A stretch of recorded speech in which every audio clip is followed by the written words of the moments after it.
साथियों नमस्कार।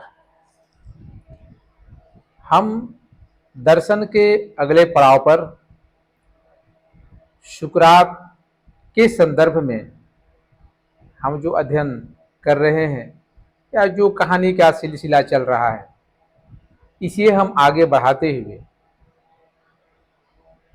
सुकरात के संदर्भ में कुछ महत्वपूर्ण तथ्यों को जानेंगे और समझेंगे।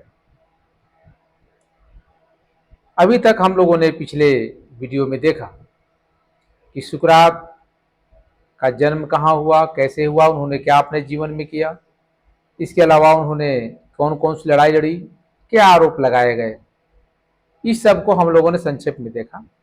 थोड़ा सा विस्तृत रूप में इसको हम लोग देखते चलते हैं और उस समय के सामाजिक दृष्टिकोण से भी समझने की चेष्टा करेंगे सुकरात को। तो जो बात थी उस समय 439 ईसा पूर्व के आसपास, जब सुकरात एक परिपक्व बुद्धिमान व्यक्ति, प्रश्नोत्तर के लिए माहिर व्यक्ति, उनसे उनके पूछे गए प्रश्नों का उत्तर बहुत कम होता था और लोग इसी के कारण उसे धर्म विरोधी और राज्य विरोधी, लोकतंत्र विरोधी मानते थे। इसमें एक बात आती है कि यूनानी धर्म और सुकरात की अपवित्रता क्या मायने रखती है और इसे कैसे समझा जाए। जैसा कि मैंने बताया था कि इनके साथ 30 लोगों की टीम थी। वही 30 लोग जब समस्याएं बढ़ी, जब इन्हें अरेस्ट कर लिया गया, इनके मुकदमे चलाए गए, इन पे बहस हुई, जूरी मेंबर्स बैठे, तो एक बात निकाला गया था कि माफीनामा। तो उसमें एक बात आई कि माफी के कारण सुकरात पर लगाए गए आरोप धार्मिक आधार पर तय किए गए थे। इस बात को डायोजनीज याद रखेंगे, डायोजनीज लेंटियर्स द्वारा बताया गया है। बहुत सारे राइटर्स हैं, बहुत सारे विद्वान हैं जिन्होंने सुकरात के संदर्भ में इन चीजों को लिखा है, जिसमें उनके शिष्य प्लेटो और उनके मित्र साथ में शिष्य ज़ेनोफेन ने भी अपने पुस्तकों में इसका जिक्र किया है। कहा गया है इस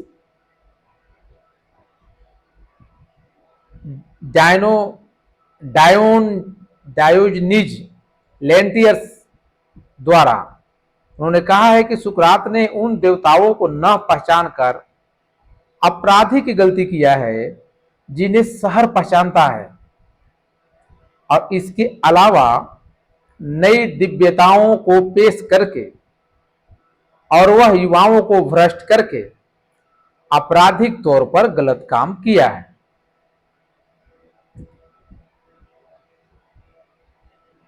बहुत से लोगों ने युवाओं को भ्रष्ट करने के आरोप को यह समझा कि सुकरात ने अपने विध्वंसक विचार दूसरों को सिखाए हैं। एक ऐसा दावा जिसे उन्होंने अपने बचाव के भाषण में इस बात को कहा है। उन्होंने बचाव के संदर्भ में, माफीनामा के संदर्भ में यह अस्वीकार करते हुए कहा है कि उनके पास सिखाने के लिए कोई ज्ञान नहीं है और वह ऐसा नहीं कर सकते। उन लोगों के कार्यों के लिए जिम्मेदार ठहराया जिन्होंने उसे बोलते हुए सुना। मैं पहले भी कहा था कि सुकरात एक ऐसे विद्वान हैं, एक ऐसे दार्शनिक है जिन्होंने कहा कि मैं अपने बारे में पूर्णतः जानता हूं कि मैं कुछ नहीं जानता हूं।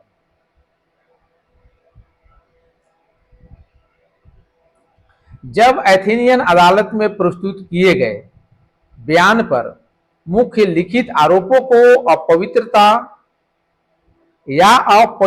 के आरोप के रूप में संदर्भित किया गया, अनुष्ठान, समारोह और बलिदान जिन्हें शहर और उनके अधिकारियों द्वारा आधिकारिक तौर पर मंजूरी दी गई थी, प्राचीन यूनानी धर्म को चिन्हित करते थे, यानी कि आइडेंटिफिकेशन प्राचीन यूनानी धर्म का इन्हीं से था। पवित्रता उन नागरिकों के रोजमर्रा के अनुभव में बुनी गई थी जिन्होंने अपनी पैतृक परंपराओं का सही ढंग से पालन करके अपनी धर्म परायणता का प्रदर्शन किया था। उनके मंदिरों में देवताओं की व्याख्या शहर द्वारा नियुक्त और मान्यता प्राप्त पुजारियों का विशेष क्षेत्र था। धार्मिक और धर्मनिरपेक्ष के बीच जो सीमा और अलगाव आज हम कई देशों में पाते हैं, वह एथेंस में नहीं मिला। फलस्वरूप एक धार्मिक अपराध न केवल देवताओं के विरुद्ध बल्कि स्वयं शहर के विरुद्ध भी अपराध माना गया था।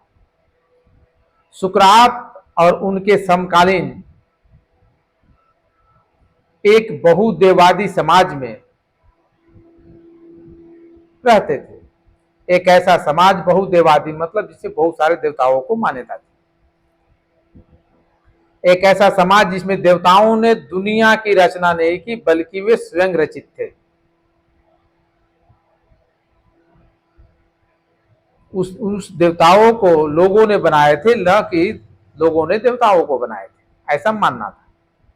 सुकरात को हेसियोड और होमर में वर्णित देवताओं की कहानियों से अवगत कराया गया होगा, जिसमें देवता सर्वज्ञ, सर्वहितकारी या शाश्वत नहीं थे बल्कि सत्ता के भूखे महाप्राणी थे जो नियमित रूप से मनुष्यों के मामले में हस्तक्षेप करते थे।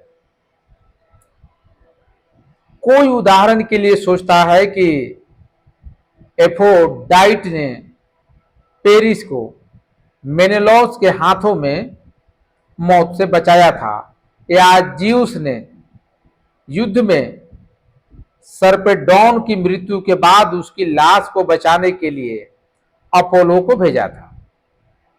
मनुष्यों को देवताओं से डरना था, उनके लिए बलिदान देना था और त्योहारों और प्रार्थनाओं के साथ उनका सम्मान करना था।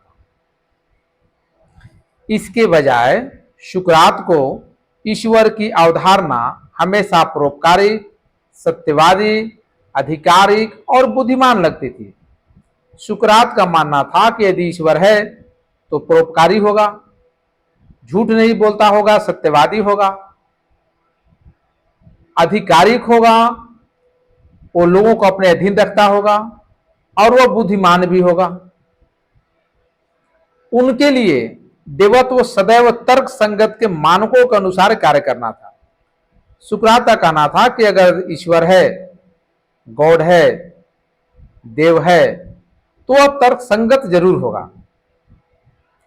हालांकि देवत्व की यह अवधारणा भौतिक लाभ की आशा से प्रेरित प्रार्थना और बलिदान की पारंपरिक अवधारणा से दूर है। सुकरात दैवीय सिद्धांत शहर में सबसे महत्वपूर्ण अनुष्ठानों और बलिदानों को पूरी तरह से बेकार बनाता प्रतीत होता है, क्योंकि यदि देवता सभी अच्छे हैं तो वे मनुष्यों को लाभान्वित करेंगे, भले ही मनुष्य उन्हें प्रसाद दे या नहीं दे। उसके मुकदमे में जूरी सदस्यों ने सोचा कि भौतिक पुरस्कार या देवताओं से सुरक्षा की उम्मीद के बिना सुकरात धर्म को उसकी व्यवहारिक जड़ों और शहर की नागरिक पहचान के साथ उसके संबंध से अलग कर रहा था। ये जूरी मेंबर्स का मानना था। जूरी मेंबर्स कौन होते हैं? जब अदालत में जज होते थे उस समय जो निर्णय सुनाते थे, तो उनके अदालत में बातों को सुनने समझने के लिए कुछ सदस्य होते थे जो बुद्धिमान माने जाते थे, और वो अपना बात, अपनी वोट, अपनी ये चीजें उनके सामने रखते थे, उसी इसके आधार पर निर्णय लिया जाता था।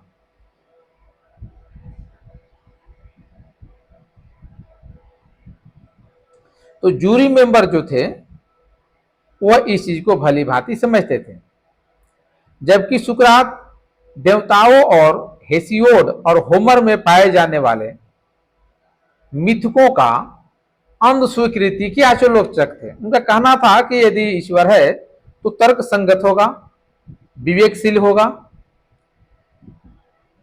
तो अगर तर्कशील और विवेकशील होगा तो वह आलोचना से कैसे डरेगा। इसलिए ये लोग उसको आलोचना करते थे। उस समय एथेंस में यह अपने आप में अनसुना नहीं था। सोलन, जेनोफेनस, हेराक्लिटस और यूरिपिडीज सभी ने बिना किसी दंड के देवताओं की सनक और ज्यादतियों के खिलाफ बात की थी। ये सब कौन थे? सुकरात के समर्थक थे। सोलन, जेनोफेनस, हेराक्लिटस और यूरिपिडीज।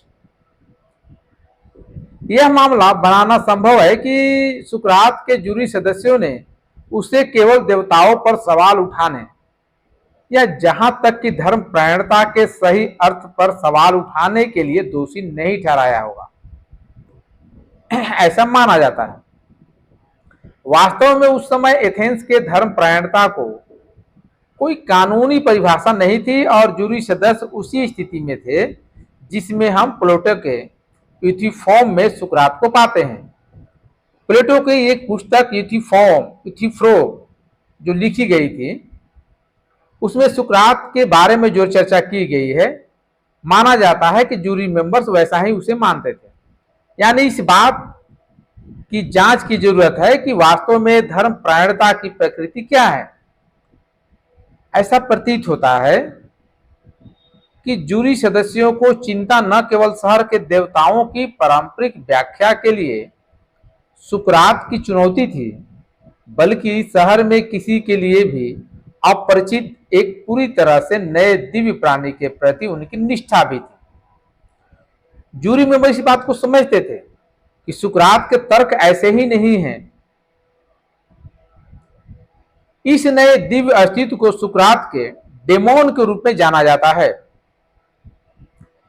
यद्यपि डेमोन को एक आत्मा या अर्ध दिव्यता के रूप में सोचना प्रथागत हो गया है, प्राचीन यूनानी धर्म में यह केवल दिव्य अस्तित्व का एक विशिष्ट वर्ग नहीं था, बल्कि गतिविधि का एक तरीका, एक शक्ति था जो किसी व्यक्ति को तब प्रेरित करता है जब किसी विशेष दैवीय प्रतिनिधि का नाम नहीं लिया जा सकता।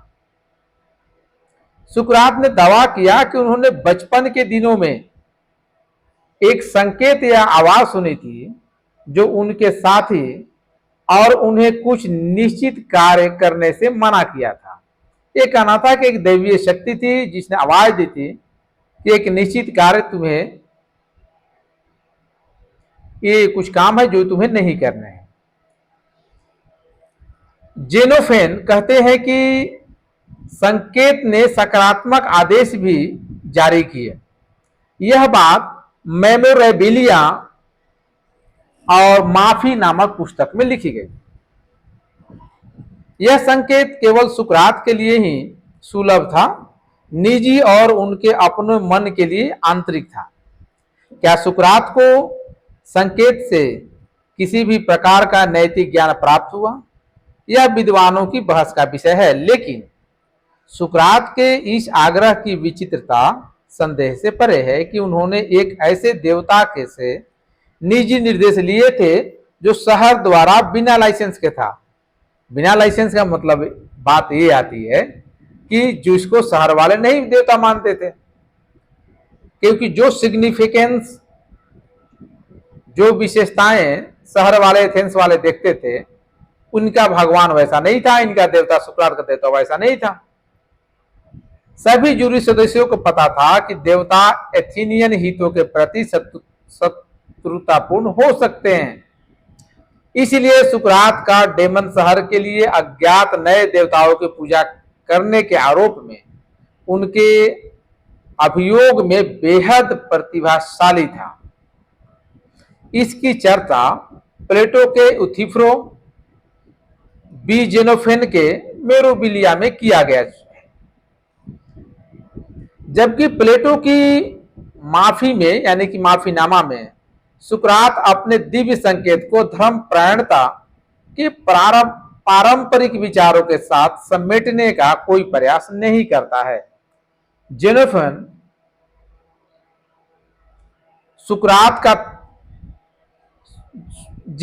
सुकरात को जिस संदर्भ में समझते हैं, उस संदर्भ में जेनोफन का तर्क है कि जैसे ऐसे लोग हैं जो पक्षियों की आवाज पर भरोसा करते हैं और आवाजों से मार्गदर्शन प्राप्त करते हैं, वैसे ही वह भी अपने डेमोन से प्रभावित हैं।